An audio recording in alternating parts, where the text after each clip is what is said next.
جی welcome back ناظرین، programme باران رحمت میں میں آپ کا میزبان شکیل جاذب روزے کی فرضیت اور روزے کی فضیلت کے حوالے سے گفتگو کر رہے ہیں۔ ماہ رمضان المبارک میں یہ اے ٹی وی کی خصوصی نشریات آپ کی خدمت میں پیش کی جا رہی ہیں۔ ہمارے ساتھ پروفیسر ڈاکٹر محمد ظفر اقبال جلالی صاحب تشریف فرما ہے۔ پروفیسر صاحب، گفتگو ہو رہی تھی بریک سے پہلے روزے کی فرضیت کے حوالے سے، اور روزے کا جو مفہوم ہے یا مقصد ہے کہ وہ اس سے آپ کو جسمانی فوائد کیا مل رہے ہیں اور روحانی فوائد کیا مل رہے ہیں۔ تو جب جسمانی اور روحانی سطح پر آپ ایک تطہیر کے عمل سے گزرتے ہیں تو پھر یقیناً آپ اللہ کی بارگاہ میں اور مقرب، اللہ کی بارگاہ میں اور آپ کا مقام اور مرتبہ جو ہے وہ آگے کی طرف بڑھتا ہے۔ تو اس سے یہ عمل ایک بڑا فضیلت کا عمل ہے، بہت فضیلت کا عمل۔ تو روزے کی جو فضیلت ہے اسے ذرا تھوڑا سا ہمیں بتائیے کہ جو روزہ ہے یہ اللہ کے نزدیک اس کی کیا فضیلت ہے، نبی پاک صلی اللہ علیہ وسلم کے نزدیک اس کی کیا فضیلت ہے، اور دین میں، اسلام میں اس کی فضیلت کے حوالے سے کیا بتایا گیا؟ کوئی شک نہیں ہے کہ رمضان المبارک کا جو روزہ ہے یہ ایک اللہ تعالیٰ کا حکم ہے، اس کو اللہ تبارک و تعالیٰ نے فرض کیا ہے۔ تو جو اللہ تعالیٰ کے حکم، کسی کو حکم پر بھی عمل کیا جائے تو بندے کو اللہ تعالیٰ کی رضا اور خوشنودی حاصل ہوتی ہے۔ تو جب اللہ تعالیٰ کی تابعداری کو بندہ کرتا ہے تو اس کے ساتھ اس کو روحانی طور پہ تسکین بھی ہوتی ہے کہ میں اپنے خالق اور اپنے مالک کے حکم کی فرما برداری کر رہا ہوں۔ یہ روحانی طور پہ درجات کی بلندی کا سامان بھی ہوتا ہے، اور پھر جو ایک نفس کا تزکیہ ہے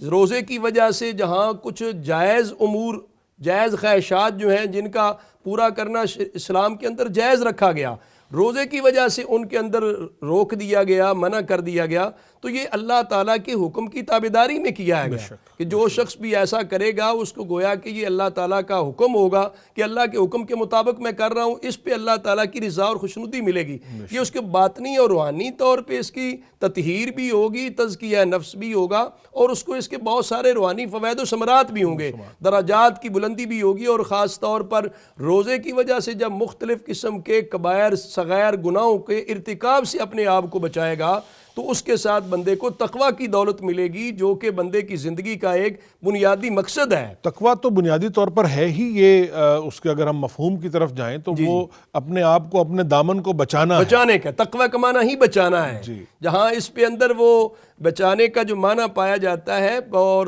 ایک تو ہے نیک کام کرتے رہنا، ایک ہے برے کاموں سے اپنے آپ کو بچانا۔ تقویٰ خاص طور پہ یہ کہا گیا کہ برے کاموں سے اپنے آپ کو بچانے کا نام ہے۔ ویسے نیک کام کرنا بھی تو تقوی کے دامن میں آتی ہیں چیزیں، لیکن یہ ہے کہ عام طور پہ دیکھا جاتا ہے کہ کچھ لوگ اچھے کام کر تو رہے ہوتے ہیں، لیکن اس کے ساتھ ساتھ جن کاموں سے بچنا ضروری ہوتا ہے ان سے پرہیز نہیں کر رہے ہوتے۔ جبکہ یہ جو تقوی کا صحیح مفہوم اور اس کی خاص روح ہے، اس کا تقاضا یہ بھی ہے کہ پھر ان کاموں سے اپنے آپ کو بچائے جن سے اللہ تعالیٰ اور اس کے رسول صلی اللہ علیہ وسلم نے منع فرمایا ہے۔ تو یہ تقوی بندے کو حاصل ہو جائے، یہ تو بہت بڑی دولت ہے۔ یہ زندگی نیک صالح بن جائے، بندہ جو ہے اپنے لیے، اپنے اقرباء کے لیے، پورے ایک سوسائٹی اور معاشرے کے لیے، سماج کے لیے اگر وہ خیر خواہ بن جاتا ہے تو اس سے تو کتنا اچھا معاشرہ تشکیل پاتا ہے اور کتنا زیادہ لوگوں کو اس فیض یاب کر رہا ہوتا ہے۔ یہ اصل روح ہے روزے کی بھی اور باقی عبادات کی بھی، جو تقوی کا درس ملتا ہے، اس سے بندے کے اخلاق و عادات سنورتے ہیں۔ اللہ کا بھی حکم یہی ہے، اللہ تعالیٰ نے بھی جو پہچان بتائی ہے کہ ان اکرمکم عند اللہ اتقاکم، انسان کی جو عظمت ہے وہ تقوی کے اندر ہی رکھی گئی ہے۔ یعنی وہ آپ کی جو ظاہری شان و شوکت ہے، یا جو آپ کا مال و مرتبہ ہے، یا اس سے آپ کا ثابت نہیں ہوتا عزت دار ہونا، یا اس سے آپ کا حیثیت والا ثابت ہونا نہیں ہوتا۔ اللہ کے نزدیک جو آپ کا حیثیت والا ثابت ہونا ہے وہ آپ کے تقویٰ ہے۔ یہ بالکل تقویٰ ہے، کردار ہے بندے کی، عظمت کردار کی بدولت ہی انسان کی عظمت اور شان بھی ہے۔ سبحان اللہ۔ تو پھر یہ رمضان اور ان دونوں چیزوں میں یعنی یہ جو روزہ ہے وہ ایک بنیادی حیثیت اختیار کر گیا پھر تقویٰ کے لیے بھی، اور آپ کی جو کردار کی کردار کی عظمت کے لیے۔ بے شک کوئی شک نہیں ہے کہ بندہ جب اللہ تعالیٰ کے احکام پہ عمل کرتا ہے تو اللہ تعالیٰ کی طرف سے اس کو جو ایوارڈ اور عزت ملتی ہے، اسے جو اجر اور ثواب ملتا ہے، حدیث شریف میں آتا ہے، نبی حضرت سیدنا ابو ہریرہ رضی اللہ عنہ روایت کرتے ہیں کہ نبی کریم صلی اللہ علیہ وسلم نے ارشاد فرمایا، من صام رمضان ایمانا و احتسابا غفر لہ ما تقدم من ذنبہ، سبحان اللہ، جس نے ایمان اور اخلاص کے ساتھ روزہ رکھا، بے شک ایمان کی دولت بھی اس کے دامن میں موجود ہے، اصل چیز تو اخلاص ہے، اور پھر اس کے عمل کے اندر اخلاص پایا جاتا ہے، ریاکاری نہیں ہے، ریاکاری نہیں، نمود و نمائش نہیں ہے، دکھلاوا نہیں ہے، وہ خالص رب کو راضی کرنے کے لیے روزہ رکھ رہا ہے۔ تو نبی پاک صلی اللہ علیہ وسلم نے فرمایا جو ایمان اور اخلاص کی دولت کے ساتھ روزہ رمضان المبارک کا رکھ لے، غفر لہ ما تقدم من ذنبہ، اس کے گزشتہ گناہوں کو معاف کر دیا جائے گا۔ یہ گزشتہ گناہوں کی گویا کہ تطہیر ہو جائے، مغفرت و بخشش انسان کو نصیب ہو جائے، تو روزے کی کتنی بڑی عظمت ہے اور کتنی اہمیت ہے، کتنی بڑی فضیلت ہے کہ ایک بندہ اپنے آپ کو گناہوں سے پاک کر لیتا ہے روزہ رکھنے کی وجہ سے۔ اس وجہ سے ہی پھر رمضان المبارک کے مہینے میں ہر شخص کو چاہیے کہ رمضان المبارک کے روزے کا تقدس اور احترام ملحوظ خاطر بھی رکھے، اور پھر روزے کے اندر بلا وجہ ناغہ نہ کرے، شرعی کوئی رخصت کے بغیر ناغہ نہ کرے، اس کو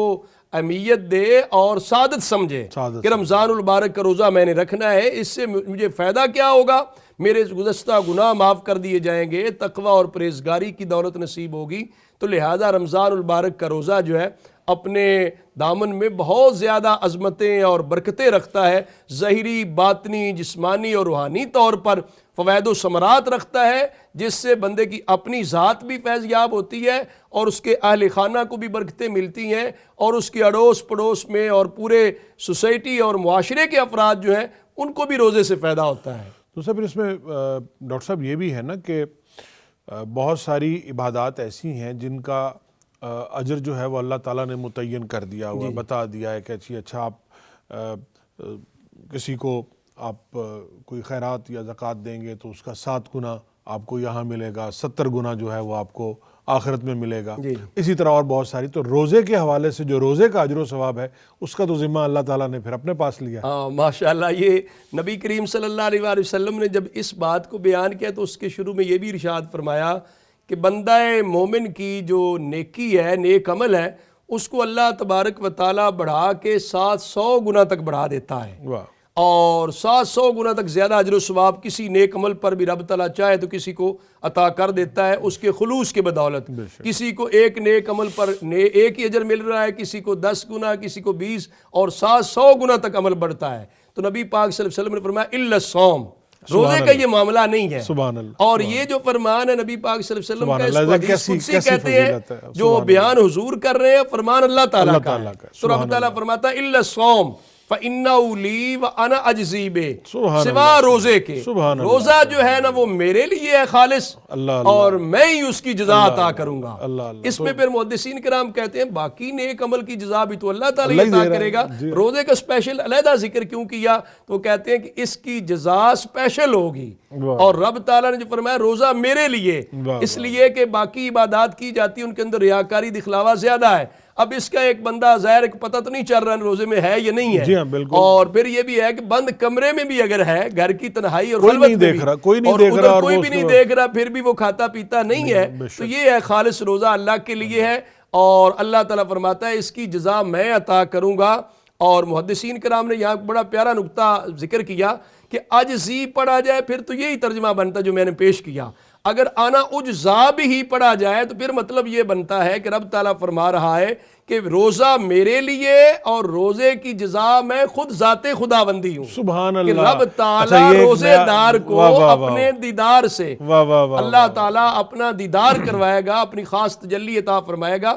یہ بہت بڑی جزا، اس سے بڑی جزا کوئی ہو نہیں سکتی، خوبصورت پہلو آپ نے بتایا، اس سے کوئی اور جزا ہو نہیں سکتی۔ باقی نیک اعمال پر تو جزا ملے گی، جنت ملے گی، جنت کے درجات ملیں گے، محلات ملیں گے، باغات ملیں گے، لیکن روزہ وہ عظمت والا اور شان والا عمل مبارک ہے جس کے بدلے میں خالق کائنات کا دیدار نصیب۔ آپ نے بڑی اچھی بات یہ کی کہ باقی جتنی بھی عبادات ہیں ان میں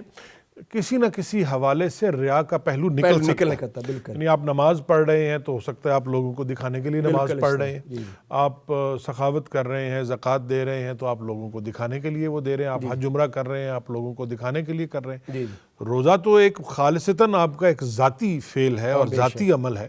اور اس عمل میں کوئی گواہ نہیں ہے، اس عمل میں کوئی یہ دیکھنے والا نہیں ہے کہ آپ اس عمل کو کس طرح سے انجام کر دیں، رہے ہیں۔ یعنی وہ صرف آپ کی ذات اس کی گواہ ہے اور اللہ تعالیٰ کی ذات گواہ ہے۔ بالکل بالکل یہ تو اس لیے پھر شاید یہ معاملہ جو ہے اللہ نے اپنے اور روزہ دار کے روزے دار کا رکھا کہ روزہ خالص میرے لیے اور اس کی جزا میں خود ہی ہوں اس کی۔ واہ واہ۔ اور جنت میں بھی کہتے ہیں کہ جی روزہ داروں کے لیے الگ دروازہ ہوگا، الگ اس کا بالکل حدیث شریف مقام میں ہے۔ آتا ہے۔ اس حدیث شریف میں تو نبی پاک صلی اللہ علیہ وسلم نے بیان کیا کہ رب تعالیٰ یہ بھی فرماتا ہے کہ لَخَلُوفُ فَمِ الصَّائِمِ أَطْيَبُ عِنْدَ اللَّهِ مِن رِيحِ الْمِسْكِ، سبحان اللہ۔ کہ روزے دار کے منہ سے جو ایک بو آتی ہے پیٹ کا خالی رہنے کی وجہ سے، جی بالکل، یعنی دن بھر ظاہر کھانا پینا گیسز بندہ اکٹھی ترک ہوتی ہیں رکھتا اور ہے، وہ سانس کے ذریعے باہر نکلتی وہ جو نکلتی ہے وہ بظاہر تو اچھی نہیں لگتی، لیکن چونکہ اللہ تعالیٰ کے لیے ہے، اللہ کے حکم کی فرما برداری میں ہے، تو رب تعالیٰ کی بارگاہ میں یہ کستوری سے بھی زیادہ پسندیدہ ہے۔ واہ واہ۔ اور یہ سرکار دو عالم صلی اللہ علیہ وسلم فرماتے ہیں، رب تعالیٰ فرماتا ہے لِلصَّائِمِ فَرْحَتان،